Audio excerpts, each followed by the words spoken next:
Me gustaría que abrieran sus Biblias en la epístola de Filipenses.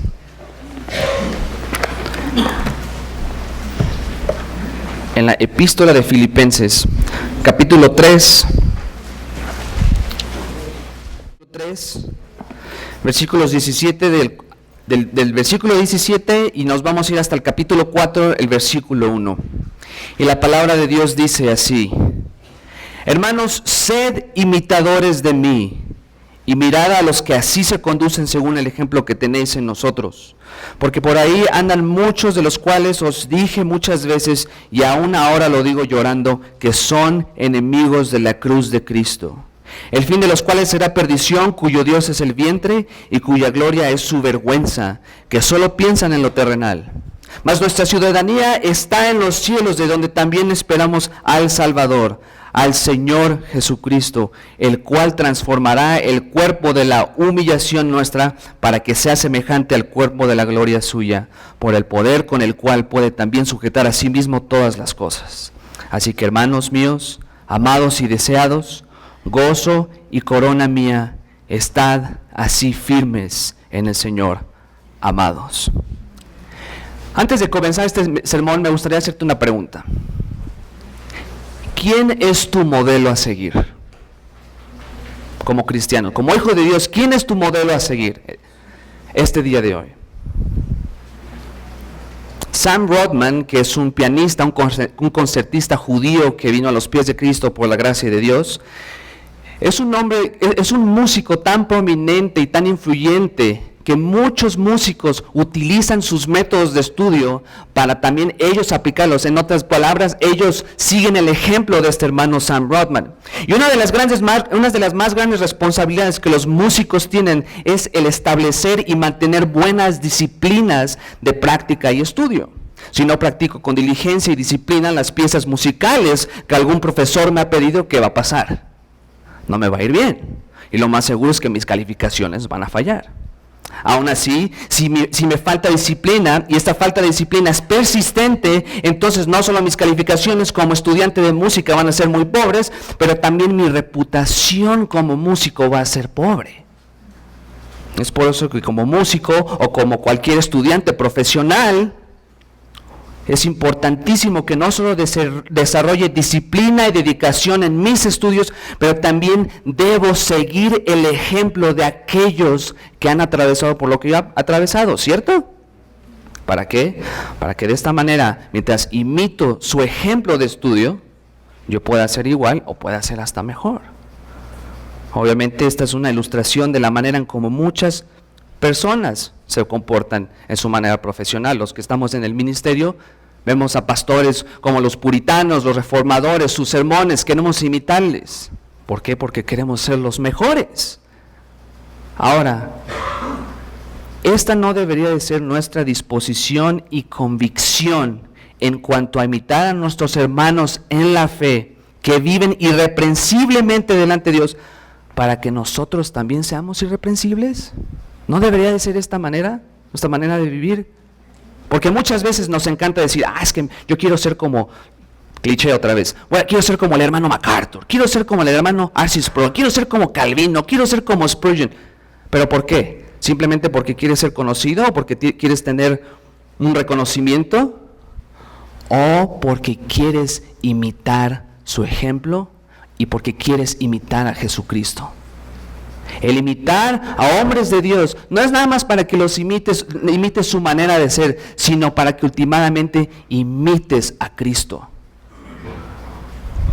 Así que en el contexto de Filipenses, el propósito de esta epístola podemos ver varias cosas. Por ejemplo, el apóstol Pablo agradece a los filipenses por el regalo que recibió en el capítulo 4, eso es más adelante.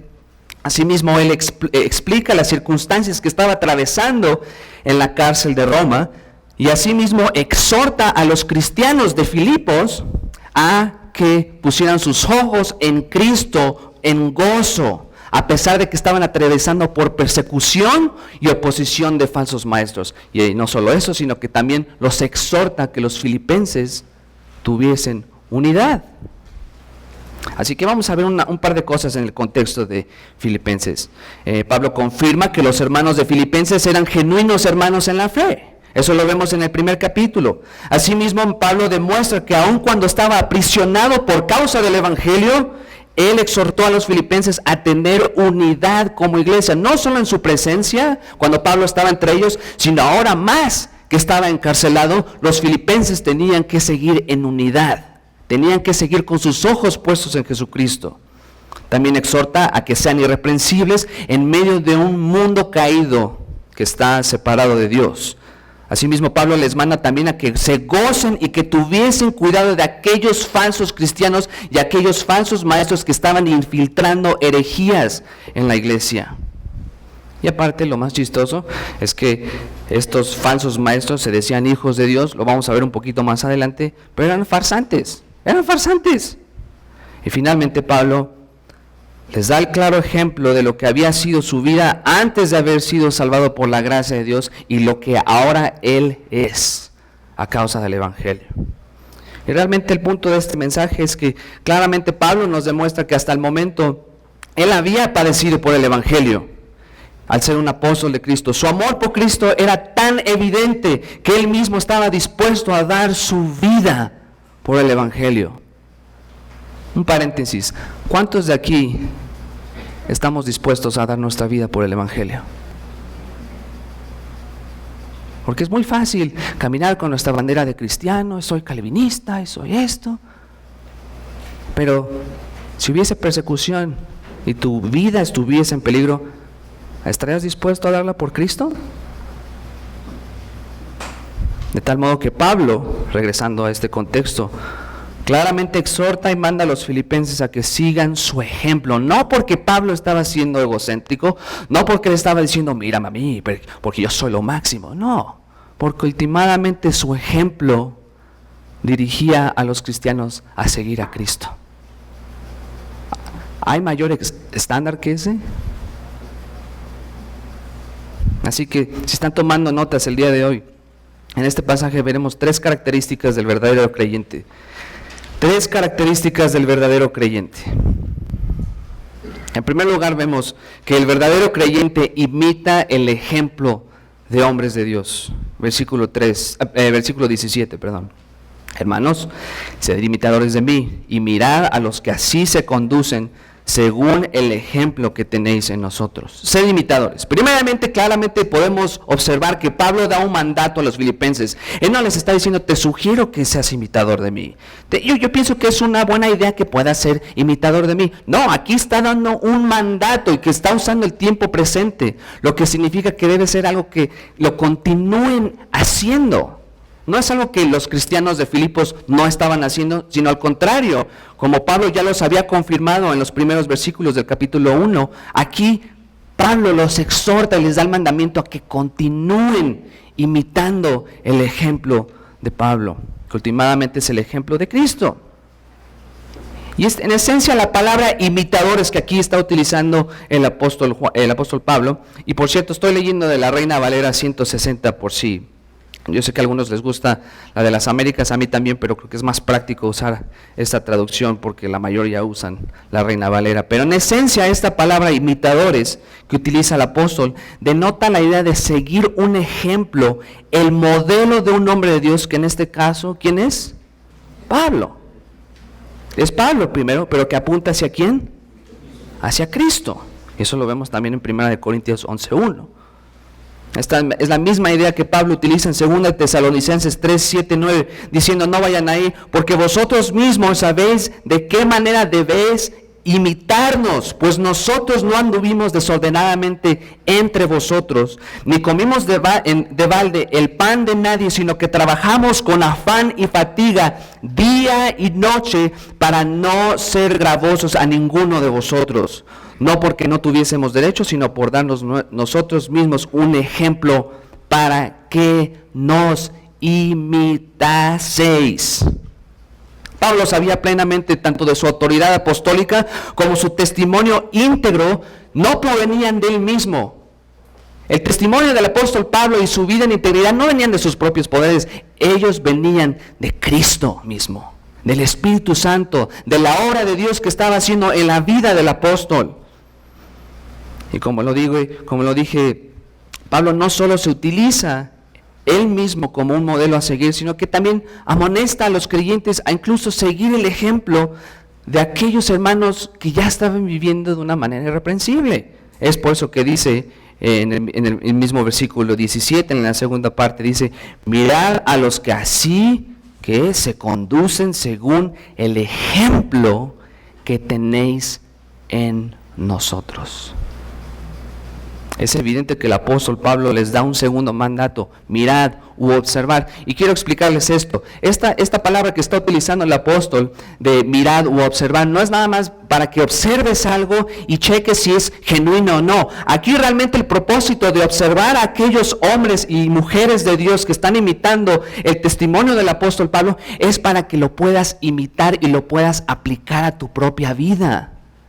El hecho de observar el testimonio de otros, el hecho de ver la vida de aquellos hombres y mujeres de Dios que han entregado sus vidas por el Evangelio, no es nada más para que lo veas y digas: ah, pues qué bonito vivieron. Es para que tú lo vivas también, para que tú sigas ese ejemplo. Y vamos a ser honestos, este versículo, ser imitadores de mí, nos encanta decírselos a nuestros hijos. Bueno, yo no tengo hijos todavía, pero ¿no les gusta? Ser imitadores de Pablo, ser imitadores de Cristo.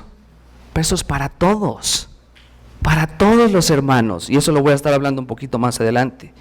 Aquí también la palabra mirad, como les digo, transmite la idea de observar algo con detenida atención, para que también tú lo puedas imitar. Es como, por ejemplo, el ejemplo que les estaba dando de los músicos. Si ustedes trabajan en un lugar profesional, o son músicos, o son artistas, ustedes observan las técnicas de aquellos hombres que ya han hecho cosas profesionales. ¿Para qué? Para aplicarlo en su propio trabajo. ¿No debería de ser esto más importante en nuestra vida espiritual?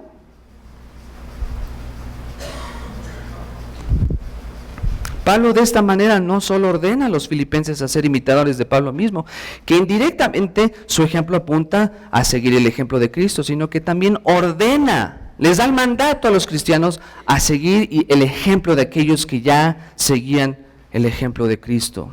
Aquí podemos observar claramente que un verdadero creyente que vive en comunión y unidad con los hermanos en Cristo es caracterizado por seguir el modelo de hombres en la fe que han vivido de una manera ejemplar. ¿Pero qué es lo que pasa a veces en nuestras iglesias? Ves a un hombre ejemplar, ves a una mujer ejemplar, y en lugar de imitar eso, porque queremos seguir el ejemplo de Cristo, ¿qué hay? Competencia. No, es que yo quiero ser mejor que él. No, tú pon tus ojos en Cristo. Y si un hermano que está al lado de ti te causa la convicción de mejorar, no quieras competirle. ¿Sabes qué? Mejora poniendo tus ojos en Jesucristo y ponte a servirle al Señor en unidad y en amor. Aún más importante, esto nos demuestra que el estándar espiritual que debemos de tener no es John MacArthur, no es Charles Spurgeon, no es R.C. Sproul, no es Juan Calvino. ¿Quién es? Es Cristo. Es Cristo mismo. Y a través de la historia de la iglesia vemos que han habido hombres y mujeres de Dios que no solo vivieron en obediencia a Dios, sino que ellos mismos también padecieron por el Evangelio. Uno de los errores más comunes que luego tenemos es que en lugar de seguir el ejemplo de estos hombres y mujeres de Dios, seguimos el ejemplo del mundo. Y eso es lo que voy a estar hablando un poquito más adelante. Algunas de estas personas siguen el ejemplo del mundo y son de tanta influencia hacia creyentes que otros creyentes se han alejado de Cristo. No sé si me estoy explicando. Pones tus ojos en el mundo, influencias a otros y se alejan de Cristo. Mi pregunta es, ¿qué modelo a seguir estamos siguiendo? ¿El del mundo o el de Cristo? Asimismo, nosotros cristianos, como hijos de Dios tenemos no solo nuestras mentes y nuestros corazones puestos en la palabra de Dios, en Jesucristo, y vivimos en obediencia. Y asimismo nosotros cristianos imitamos el ejemplo de otros hermanos maduros en Cristo para que nosotros mismos también podamos ser ejemplo a otros. No es nada más recibir el ejemplo, no es nada más, voy a seguir el ejemplo de alguno, pero es para que tú también seas ejemplo a otros hermanos. ¿Sí me están entendiendo? Porque a veces nos encanta aprender, pero cuando te toca la responsabilidad de ser influyente a otras personas, ahí sí no tengo tiempo. Como decía Israel, no, es que vivo muy lejos. No puedo ser influyente. No, es todo esto para la edificación del cuerpo de Cristo. Y si no está siendo ejemplo para otros creyentes, si no estamos siendo ejemplo para otros hermanos en la fe, es porque hay un problema en nuestras vidas. ¿Cuánto estás siguiendo el ejemplo de Cristo el día de hoy? ¿Cuánto estás siendo ejemplo a otros hermanos? Que te vean y digan, wow, Cristo está reflejado en la vida de esta persona. O piensan en ti, esta persona cómo me cae mal, es un patán, es una sangrona, es una grosera, es un grosero. ¿Cómo se expresa la gente de tu testimonio? ¿Como Cristo amó a la iglesia o como el mundo? El verdadero creyente imita el ejemplo de hombres de Dios. Y esto nos lleva a nuestro siguiente punto, que es el verdadero creyente no sigue la corriente del mundo. O no imita la corriente del mundo. Versículos del 18 al 19. Leamos el versículo 18. Porque ahí andan muchos, de los cuales os dije muchas veces, y aún lo digo llorando, que son enemigos de la cruz de Cristo. Y ahora, una de las razones por las que Pablo era enfático en su mandato hacia los filipenses a que fuesen imitadores de Pablo mismo, era primordialmente para que los creyentes no tuviesen sus ojos puestos en cosas triviales y terrenales. Esto lo voy a estar explicando un poquito más en cuanto al contexto histórico de quiénes eran los filipenses, dónde estaba localizada esta iglesia, etcétera, etcétera. Pero de la misma manera Pablo les manda a ser imitadores de él y de aquellos quienes vivían imitando la piedad de Pablo, para que ellos no siguieran, escuchen muy bien esto, para que ellos no siguieran los pasos y la influencia de los que no eran hijos de Dios. Acuérdense que ¿quiénes estaban infiltrando en la iglesia de Filipos? Falsos maestros, falsos cristianos, como si fuera algo nuevo hoy, ¿verdad? Entonces, ojo, escuchen bien esto, aunque Pablo aquí no necesariamente está siendo específico, es muy probable que no solo haga referencia de los falsos maestros y los falsos cristianos, pero es probable que aquí Pablo esté hablando de aquellos de quien él habló o que se expresó como los perros, los malos obreros y los de la falsa circuncisión en el capítulo 3, versículo 1 y 2. ¿Se acuerdan? Vamos a leerlo rápidamente, muy rápidamente, está atrasito. Es muy probable que se refiera a estas personas, aunque no es específico. Por lo demás, hermanos, gozaos en el Señor. A mí no me molesto el escribiros las mismas cosas y para vosotros es seguro.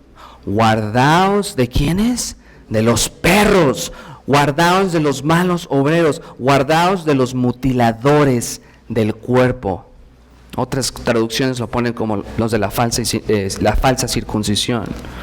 Ahora, vamos a dar un poquito de más contexto. Vamos a meternos bien en este texto. Este grupo de personas incluso pudo haber sido gentiles, pudieron haber sido los gnósticos, que vivían en lujurias de la vida y de la carne, pensando que este mundo material no tiene valor. Sin embargo, aunque no sabemos con exactitud la identidad de estas personas, del versículo 18, lo que sí sabemos es que Pablo ya les había dicho a los filipenses muchas veces acerca de estas personas. ¿No era algo nuevo para ellos? No era algo así, ¿quién se metió a la iglesia? No, esto ya lo había dicho muchas veces, que vivían de una manera completamente en contra de la voluntad de Dios. Ahora, démonos cuenta que Pablo demuestra un grado bastante emocional al decir, y aún lo digo llorando. Por si algunos creían que los apóstoles no lloraban, o que no sentían nada, aquí está, lo digo llorando. Y esta palabra que utiliza Pablo, lo digo llorando, demuestra un sentimiento profundo de tristeza y de lamento. En algunos contextos esta expresión es utilizada como cuando Jesús se aproxima a Jerusalén. ¿Y qué es lo que pasa? Lloró con lamento al saber de la inminente destrucción de Jerusalén. Otro punto, Jesús también lloró. Ahora, ¿por qué está llorando Pablo? Ahí mismo el texto nos dice, porque ahí andan muchos que son, ¿qué? Enemigos de la cruz. Y esta frase, enemigos de la cruz, es sumamente fuerte, y vamos a tener que poner un poquito de tiempo aquí. Y lo primero que voy a hacer antes de explicar todo esto, vamos a ver los dos posibles grupos de los que Pablo se refiere. En primer lugar, podría referirse a los gnósticos, como les dije, ya que ellos vivían en libertinaje. Ellos creían que todo el mundo material, todo el mundo físico no tenía valor. Por lo tanto, tú podías vivir en pasiones, en lujurias, fornicación, en adulterio. No importa, al cabo este cuerpo se va a destruir. Eso es lo que ellos creían. Asimismo, ellos creían que la salvación se adquiría por medio de conocimiento filosófico. Mientras más estudiabas, mientras más conocimiento tenías, más te acercabas al cielo. Pero no solo esto, escuchen muy bien esto, porque esto está relacionado directamente con los enemigos de la cruz. Los gnósticos rechazaron la humanidad de Jesús. Pues decían, si el cuerpo físico está mal, ¿cómo es posible que Jesús, el Hijo de Dios, sea físico? No entendieron el evangelio estos hombres. Y el rechazar la humanidad de Cristo es rechazar indiscutiblemente, es un ataque directo a la cruz y a la expiación de Jesús. Si Jesús no está hecho en forma de hombre, ¿qué hubiera pasado? No hay expiación, no tenemos salvación. Y además es muy probable que una de las razones por las que Pablo haya hecho referencia en el capítulo 2 de la encarnación de Cristo no solo haya sido para que nosotros imitemos la humildad de Jesús y para que haya unidad en el cuerpo de Cristo, pero es probable que Pablo haya escrito esta encarnación de Jesús para demostrar a los gnósticos, mira, Dios se hizo hombre, tomó forma de hombre y se despojó de donde estaba. No lo voy a leer. Y en segundo lugar, podría referirse también a los judaizantes. Estos hombres me dan mucha risa porque realmente no estaban perdidos por completo. Estos mismos judaizantes imponían las tradiciones y las reglas del antiguo pacto como medio adicional para la salvación. Ellos decían, sí, la salvación es por gracia, pero ¿sabes qué? También tienes que seguir la ley de Moisés, tienes que regresar al antiguo pacto. Si eres hombre te tienes que circuncidar. Ay, espérate, no. ¿Cómo? Simplemente ellos creían que por ser descendientes de Abraham ya podían ser salvos. Pero ¿qué es lo que pasaba? Estaban influyendo a las iglesias a que practicaran la ley mosaica. Ellos eran enemigos directos de la cruz de Cristo por esta razón. Ya que el hecho de rechazar la salvación por medio de la gracia a través del único sacrificio de Jesucristo es un ataque deliberado y abierto a la obra de Cristo. Si alguien te dice es que tienes que seguir la ley de Moisés, tienes que regresar al antiguo pacto, ¿sabes qué es lo que estás haciendo con la sangre de Cristo? La estás pisoteando. Y eso hoy en día todavía siguen practicando estos judaizantes, estos judíos. El querer imponer un pacto que ya no está vigente, que ya pasó, sobre un nuevo pacto a través de Jesucristo es prácticamente ignorar lo que Cristo ha hecho en la cruz del Calvario por su pueblo. ¿Pero qué es lo que pasa? Eran enemigos de la cruz, se estaban infiltrando. Ahora, cualquier grupo del que Pablo esté hablando es evidente que ellos eran enemigos de la cruz. La expresión enemigos de la cruz es una expresión sumamente fuerte en el lenguaje original, porque transmite la viva realidad del estado espiritual de estos individuos, ya que esta palabra se traduce como enemigos, no solo demuestra hostilidad hacia algún objeto. El ser enemigo no nada más es hostilidad, que le caigas mal. ¿Sabes qué realmente lo que demuestra esta palabra, ser enemigos de la cruz?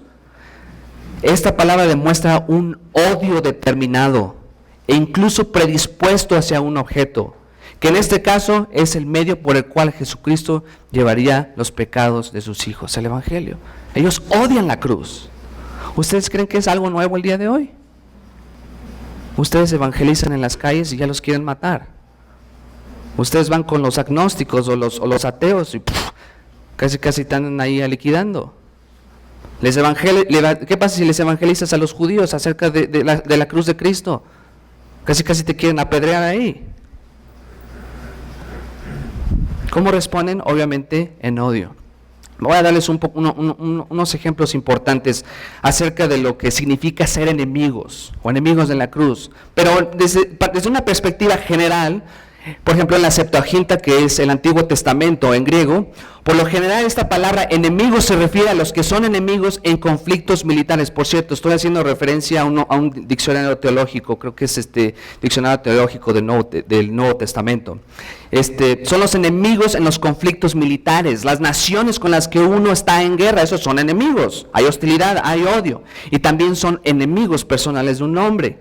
En el caso de los enemigos de Israel en el Antiguo Testamento, no es asunto meramente de enemigos nacionales en un sentido normal, puesto que Israel es pueblo de Dios, sus enemigos también eran los enemigos de Dios. El hombre perverso también que es enemigo de Dios, es enemigo de los justos. En el Nuevo Testamento esta palabra se refiere ante todo al enemigo personal de alguien. En profecías concernientes a Jerusalén se dice que los enemigos van a asediar y destruir la ciudad. Los enemigos de la cruz de Cristo vendrán a la pena. Enemigos de Cristo los menciona de nuevo en aquellos pasajes donde Salmo 110:1 es citado como una profecía de Cristo. Satán también puede ser descrito como enemigo o acusador, dado que el hombre, escucha muy bien esto, dado a que el hombre natural se rebela en contra de Dios en su pensamiento, en su acción, en su corazón, él es un enemigo en relación con Dios. Los judíos que todavía no creen, que no se han arrepentido, son enemigos por causa de los gentiles. Son enemigos de Dios. A causa de la obstinación y la incredulidad de los judíos, el evangelio, la salvación de Dios también llega a los gentiles. Eso es un contexto de lo que es ser enemigos. Claramente podemos observar que aquellos quienes Pablo se refería eran personas que odiaban directamente la cruz de Cristo, que odiaban el evangelio, que querían meter sus cizañas, su veneno con los cristianos. ¿Por qué? Porque odiaban a Cristo, últimamente. ¿Sí ven el contraste entre ser imitadores de mí, porque últimamente imitas a Cristo, a estos hombres que odiaban la cruz de Cristo? Ahora no solo vemos que ellos eran enemigos de la cruz de Cristo, sino que también Pablo describe lo que sería su destino y lo que son ellos. Versículo 19, el fin de los cuales será perdición, cuyo Dios es el vientre y cuya gloria es su vergüenza, que solo piensan en lo terrenal. Aquí Pablo no solo describe la característica o cómo son ellos quienes son enemigos de la cruz de Cristo, sino que también explica su forma de vida y lo que será su eterna recompensa. Vamos a leer esto rápidamente. Enemigos de la cruz de Cristo, el fin de los cuales será perdición, cuyo Dios es el vientre y cuya gloria es su vergüenza, que solo piensan lo terrenal. ¿Ustedes creen que vale la pena ser imitadores de estas personas? Por supuesto que no. Ahora vamos a desglosar toda esta sección. Su fin será su perdición. Aunque a veces esta palabra se puede hacer referencia como cuando una oveja está perdida o cuando se te pierde algo. Realmente lo que Pablo está diciendo en este sentido es una palabra que lleva un significado muchísimo más fuerte, que debería entenderse como destrucción. Su fin será su destrucción. Y aunque esta palabra puede entenderse en referencia a la destrucción física del cuerpo, generalmente tanto Pablo como el apóstol Juan, cuando usan esta palabra en referencia a la destrucción, cuando usan esta palabra es en referencia a la destrucción o juicio eterno de aquellos enemigos de Dios. Enemigos de la cruz de Cristo, quienes recibirán la ira eterna de Dios. aunque los enemigos de Dios quieran jactarse de su podería y de su pecado, de esto podemos estar seguros, de que estos que viven de esta manera, estos enemigos de la cruz, no escaparán el juicio eterno. Y lo más triste es ver que muchos creen que podrán salirse con la suya. Enemigos de la cruz, ¿ustedes creen que tienen esperanza estas personas? Y lo peor de todo es que hay enemigos de la cruz de Cristo incluso en esta iglesia. En todas las iglesias siempre hay uno que otro por ahí. El segundo punto es: su Dios es el vientre. Esta frase que Pablo utiliza es algo interesante, porque realmente lo que está diciendo Pablo es: su Dios es su estómago. Esto es su Dios.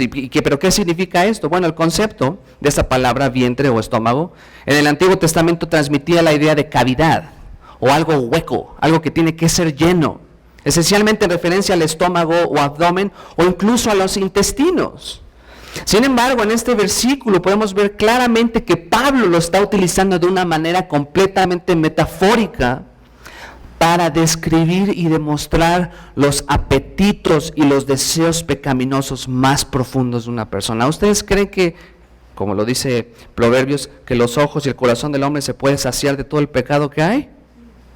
Jamás se va a saciar. Hay un hueco siempre que está constantemente tratando de satisfacer sus deseos carnales. ¿Y cómo lo describe Pablo? ¿Qué es de ellos? Es su Dios. El Dios de estas personas, el Dios de los enemigos de la cruz, son sus deseos carnales. Es lo único que piensan. Y que mientras más están metidos en sus deseos carnales, más participan en el pecado, más están en adulterio, fornicación, cualquier tipo de pecado que está en contra de Dios, más quieren hacerlo más y más y más y más. Y lo más triste es que nunca van a saciarse. ¿Pero cuál será su recompensa? Juicio eterno. ¿Ustedes saben cómo se cazan a los lobos en Alaska? ¿Ustedes tienen alguna idea? Los cazadores de lobos en Alaska, donde hay mucha nieve, lo que hacen ellos es agarrar un cuchillo, un puñal bastante, casi del tamaño de un machete, y le ponen sangre al cuchillo, lo meten al congelador, lo sacan, ya cuando la sangre está congelada, le ponen otra capa de sangre, lo meten al congelador, la sacan, le ponen capas y capas y capas hasta que el cuchillo está completamente cubierto de sangre. Y lo que hacen es, al salir, ponen el cuchillo en el piso para que no se lo ajustan para que no se mueva, y mientras la sangre se empieza a derretir, los lobos huelen la sangre, se acercan y empiezan a lamer la sangre que se está derritiendo. La lamen y la lamen y la lamen y la lamen hasta que ya no hay sangre, pero la sangre que están tomando ahora es su propia sangre. Y siguen lamiendo el cuchillo y lo lamen y lo lamen y lo lamen, y es su propia sangre, y no se dan cuenta porque están queriendo saciar esa hambre. ¿Sabes qué les pasa? Se mueren desangrados. Estas personas son iguales. Quieren satisfacer sus deseos constantemente, una y otra vez, pero solo van a morir. Y lo más triste es que estas personas a veces están en nuestras iglesias. Un comentarista dice: el mal tiene sus raíces en lo más íntimo del hombre. No es la sociedad que te afecta. Es que somos malos porque la sociedad. No, eres tú. El mal tiene sus raíces en lo más íntimo del hombre. La causa de todo pecado en pensamiento, palabra y acto es malvado corazón y la naturaleza impía. Todo proviene del corazón del hombre. Y esto es exactamente como Pablo lo describe en Romanos 1, 18, 32. No lo vamos a leer. La siguiente característica de estos hombres es: su gloria es su vergüenza. Su gloria es su vergüenza. ¿Qué es eso? Bueno, la palabra vergüenza que utiliza Pablo originalmente se refiere a los enemigos de la cruz, a que los enemigos de la cruz se glorían, se gozan, se jactan de todo aquello que les causa vergüenza. Generalmente esto se relaciona a su libertinaje, a la sexualidad, ya que en sus mentes y en sus corazones han odiado a Dios. Simplemente aquí en Zona Rosa, las marchas gays. No solo eso, No, personas que no son gays están orgullosos de su pecado, de su inmoralidad, de su adulterio. Yo sí, todo esto. Esa es su gloria. Esa es su gloria. ¡Qué miserables! Y ¿saben qué es lo más triste? Que luego nosotros como cristianos queremos copiar eso. Y queremos como que seguir esa influencia del mundo. Porque Hollywood es bien cool. Porque el mundo es bien chido. No, qué chido ni qué nada. Esta es su gloria, su destrucción. La siguiente característica es su mente está en lo terrenal. Finalmente, la última característica de los enemigos de la cruz es que su mente está completa y absolutamente enfocada en lo terrenal. No les importa lo celestial. La palabra mente demuestra algo que caracteriza la forma de vida de estos enemigos. En este contexto, la vida de los enemigos de la cruz están caracterizados de fijar sus mentes y sus intenciones hacia lo terrenal. En pocas palabras, esa es su naturaleza. Su naturaleza los caracteriza de estar siempre atraídos al mundo, a lo terrenal. ¿No hay cristianos que se comportan de esa manera? Que platicas con ellos y lo único que hablan y lo único que te platican, lo único que piensan son cosas terrenales. Que el dinero, que la fama, que esto, que el otro, y les haces preguntas espirituales y no te dicen nada. Otro comentarista dice, y cito, esta sección demuestra a aquellos que se enredan en una superstición y su pensamiento está gobernado por poderes terrenales a pesar de que pertenecen a la comunidad cristiana. Pero Pablo presiona hacia la meta, su llamado hacia arriba por Dios en Cristo Jesús como el premio de su victoria. Ustedes pueden comparar nuestra herencia celestial con lo que está en este mundo que se va a caer. ¿Qué es lo que dice Juan, primera de Juan 2:15, 17? No ames al mundo ni las cosas del mundo. El que ama al mundo, ¿qué? El amor del Padre no está en él. Estas personas, por tanto, no les interesaba su futuro en el contexto de Filipenses. A estos que odiaban la cruz, estos enemigos de la cruz, no les interesaba su futuro espiritual, ya que sus acciones, su corazón y sus pensamientos estaban completamente gobernados por cosas materiales, por ellos mismos. Todo, su satisfacción, quieren vivir cómodamente, quiero vivir feliz. No me molestes con la Biblia porque yo quiero vivir feliz. Y sí, como que leo la Biblia de vez en cuando, pero pues voy a la iglesia, pues ya soy cristiano, ¿no? Pero ¿cómo está tu vida en obediencia? ¿Cómo está nuestro amor por Cristo? Es evidente que esto es como está el mundo de hoy. Claramente este tipo de acciones y maneras de maneras de pensar se han infiltrado en la iglesia. Incluso muchos que se dicen cristianos no solo imitan, sino que también aceptan las perversidades de aquellos que son enemigos de Cristo. Simplemente en Los Ángeles hay iglesias donde ya dan chance que homosexuales y lesbianas sirvan en las iglesias, como si nada. Una de las iglesias presbiterianas ya aceptan mujeres lesbianas como pastoras. O sea, vaya, qué manera de distorsionar y desobedecer la palabra de Dios. Si tú eres una persona que no ha nacido de nuevo, pero que cree que es hijo de Dios, pero vive como aquellos que odian la cruz, déjame decirte que es muy probable que no eres salvo. Porque es muy fácil hablar, decir. Más o menos les decía ayer en la conferencia de jóvenes, nos encanta andar con nuestra banderita de cristiano. Ay, sí, soy calvinista, soy de las doctrinas de la gracia y todo, pero tu corazón está completamente separado de Dios. ¿Por qué? ¿Y cómo se puede dar uno cuenta? Porque vives y aceptas e imitas lo que este mundo te da. Sigamos el ejemplo de Pablo y de aquellos que aman a Dios. Y ni siquiera consideres seguir el ejemplo de aquellos quienes aman al mundo. Y quiero volverte a preguntar esto. ¿Quién es nuestro modelo a seguir? ¿Quién es tu modelo a seguir el día de hoy? Amén. Así que esto es el verdadero creyente. Ya vimos los 2 puntos de que el verdadero creyente imita el ejemplo de hombres de Dios. El segundo punto, el verdadero creyente no sigue la corriente del mundo. Y finalmente veremos nuestro último punto, que es el verdadero creyente tiene sus ojos puestos en la gloria de Dios.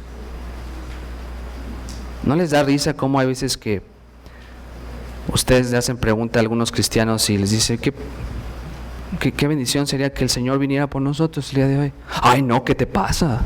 Todavía tengo tantas cosas que hacer, tengo planes, quiero hacer esto y lo otro. Gloria a Dios que venga nuestro Señor. Y si viniese nuestro Señor por nosotros el día de hoy, es porque y si algunos se quedan, es porque Dios ya les ha dado chance. Así que no te dé miedo si el Señor viene por nosotros, porque estaremos eternamente en su gloria. Y lo vamos a ver más. Vamos a ver esto paso a paso. Versículo 20. ¿Mas nuestra ciudadanía está en México? ¿Está en Estados Unidos? ¿Está en el mundo? ¿Dónde está?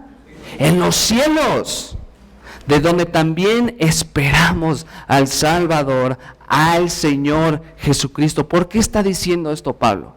¿Por qué está diciendo nuestra ciudadanía está en los cielos?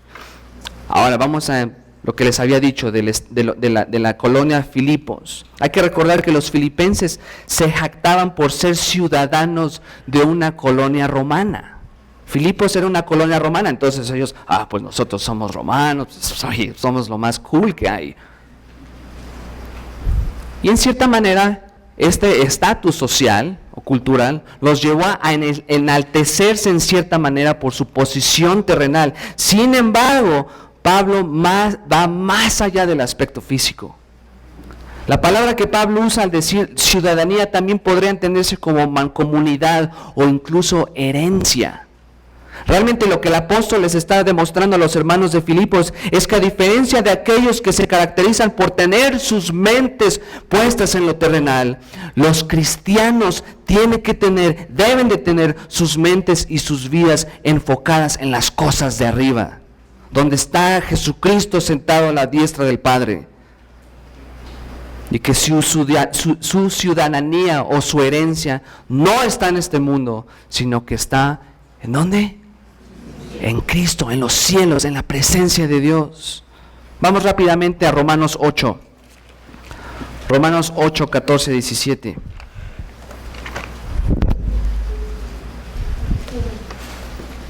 La palabra de Dios dice: porque todos los que son guiados por el Espíritu de Dios, estos son hijos de Dios. Pues no habéis recibido el espíritu de esclavitud para estar otra vez en temor, sino que habéis recibido el espíritu de adopción, por el cual clamamos: Abba, Padre. El Espíritu mismo da testimonio a nuestro espíritu de que somos hijos de Dios. Y si hijos, también herederos, herederos de Dios y coherederos con Cristo, coherederos con Cristo. Si es que padecemos juntamente con Él, para que juntamente con Él seamos, ¿qué? Glorificados. Ahora regresando a nuestro pasaje de Filipenses, es evidente que con lo que los filipenses sabían hasta ahora, estaban sumamente advertidos de tomar a Pablo como un ejemplo en sus vidas. La mancomunidad a la que pertenecen los cristianos, o bien su tierra, está en los cielos. ¿Vale la pena poner tus ojos en cosas terrenales? Si todo esto se va a quemar. Ese es un ejemplo que di hace un par de años en una conferencia que su servidor tuvo chance de compartir. Y ¿qué harías si alguien te ofreciese una mansión con todos los lujos? Los lujos, todo lo que te puedas imaginar está en esa mansión. Carros, televisión, todo lo que te puedas imaginar, dinero. Pero te dijeran: te la vamos a regalar, pero en el momento en que entres en esa mansión o en ese castillo, vamos a prenderle fuego. Y todo el tiempo que dure, desde que está en una flamita hasta que está completamente incendiado, puedes disfrutar todo lo que está adentro. ¿Tú te quedarías en ese lugar? ¿Para qué se va a quemar? Pues lo mismo que te digo, ¿para qué ponemos nuestros ojos en la tierra si todo se va a destruir? ¿No vale más la pena poner nuestros ojos en Cristo? ¿Seguir el ejemplo de Pablo y de los hombres de Dios para que así podamos seguir el ejemplo de Cristo? Para que haya unidad en el cuerpo de Cristo, para que podamos ser edificados en el cuerpo de Cristo. Y con esta palabra podemos ver claramente que los cristianos, los que son nacidos de nuevo, los que son verdaderos hijos de Dios, que aman a Cristo y su palabra, tienen herencia, su herencia y su hogar verdadero en el reino de Dios. ¿Ustedes creen que pueda existir algo mejor? ¿Algo se podrá comparar a estar en la presencia de nuestro Señor por los siglos de los siglos? Pero desafortunadamente a veces no actuamos de esa manera. ¿Y cuál es la palabra principal en esta epístola de Filipenses? Gozo. Pero ahí estamos, quiero esto, y me enfoco en lo terrenal, y estás ansioso, y se te olvida que tienes que seguir el ejemplo de Cristo. Busca a Cristo. Sigue el ejemplo de Pablo, de aquellos hombres de Dios, y gózate aun cuando atravieses pruebas. Del mismo lugar donde nosotros somos ciudadanos es donde Cristo va a venir por nosotros. Pablo demuestra que la misma manera en como Jesús partió hacia la diestra del Padre para preparar un lugar para sus hijos, para interceder por nosotros, Él también regresará por su iglesia. Para que de esta manera los que hemos sido salvados por la sangre preciosa de Jesucristo vivamos con Él por los siglos de los siglos. ¿Me dan un amén? Amén. ¿Hay algo mejor que eso? Y lo estoy repitiendo mucho porque quiero que de aquí se vayan bien calientitos con esto. Porque es la palabra de Dios. De esta manera esperamos con emoción y gozo el regreso de nuestro Señor. Si eres imitador de Cristo, si eres imitador de Pablo, si eres imitador de hombres de Dios, vas a estar deseoso de que Cristo regrese. Si eres imitador de Cristo, no vas a ser imitador del mundo.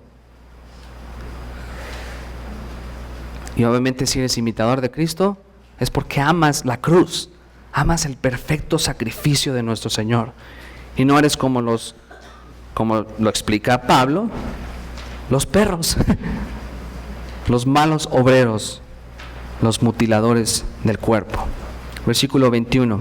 El cual transformará el cuerpo de la humillación nuestra, para que sea semejante al cuerpo de la gloria suya, por el poder con el cual también puede sujetar a sí mismo todas las cosas.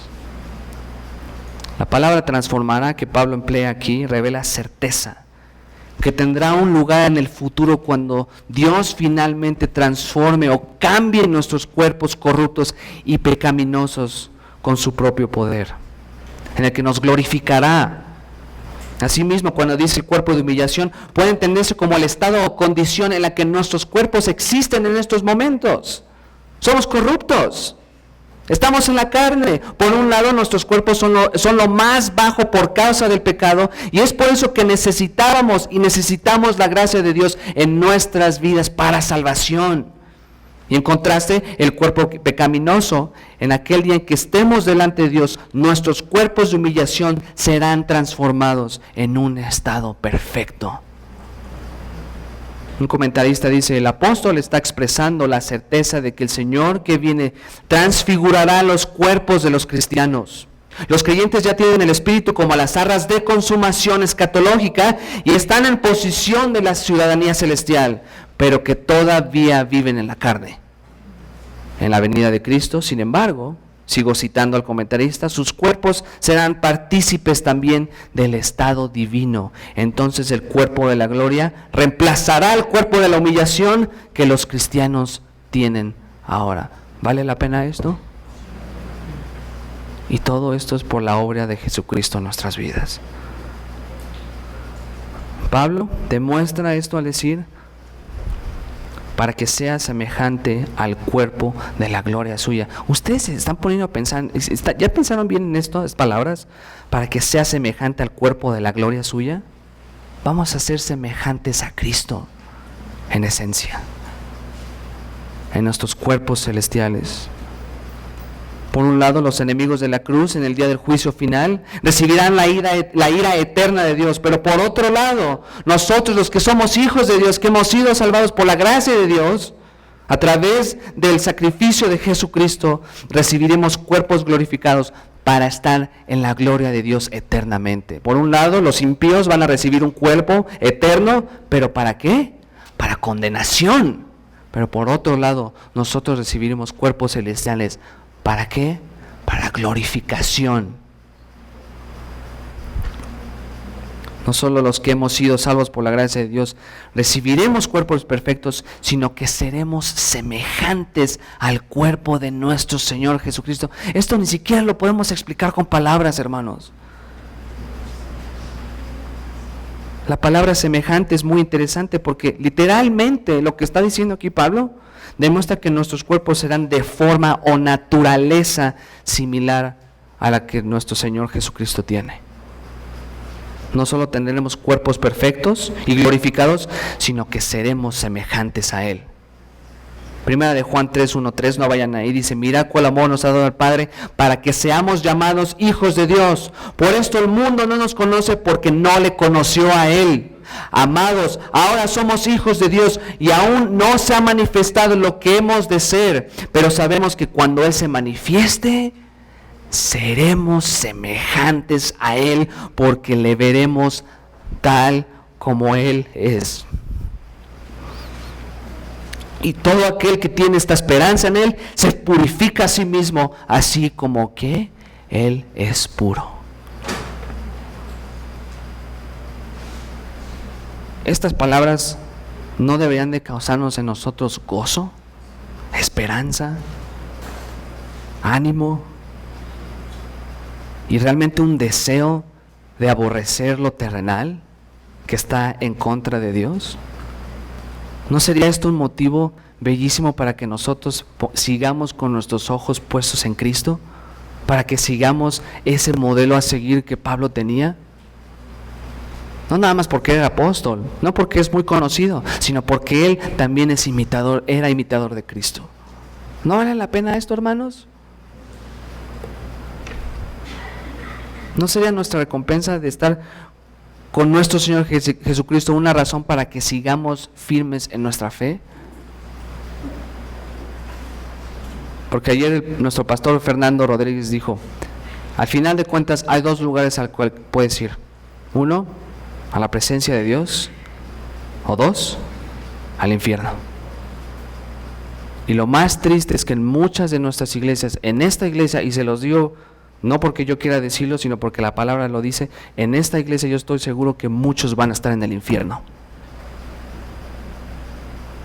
¿Por qué? Porque siguen con sus ojos en lo terrenal, en lo pecaminoso, y no ponen sus ojos en Cristo.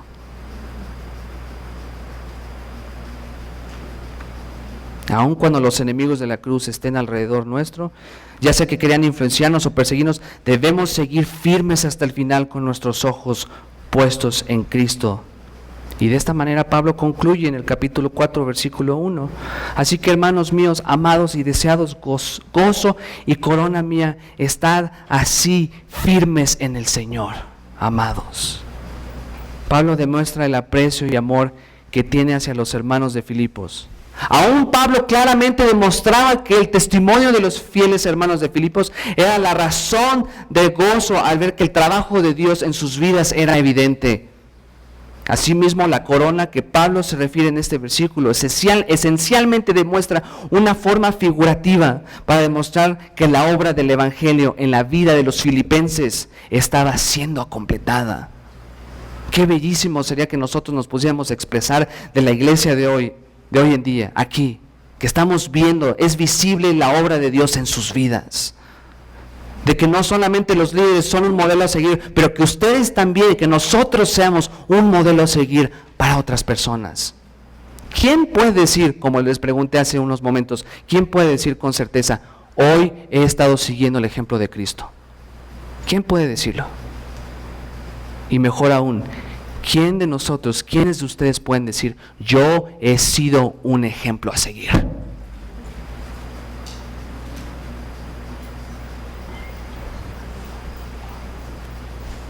Pablo se gloriaba en lo que Dios estaba haciendo en la vida de los creyentes, lo cual también demostraba el éxito de su ministerio, que últimamente es el ministerio de Jesucristo.